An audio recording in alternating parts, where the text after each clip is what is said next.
Multiply 14 by 365 using long multiplication. Start with the ones digit, 5. 5 times 4 is 20. Put 0 in this column and carry 2. 5 times 1 plus the carried 2 is 7. The first partial product is 70. Now use the tens digit, 6. Start one place to the left. 6 times 4 is 24. Put 4 in this column and carry 2. 6 times 1 plus the carried 2 is 8. The second partial product is 840. Now use the hundreds digit, 3. Start two places to the left. 3 times 4 is 12. Put 2 in this column and carry 1.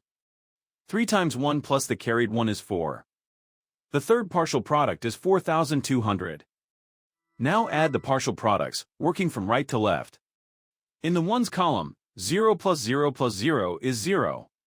In the tens column, 7 plus 4 plus 0 is 11. Put 1 in this column and carry 1.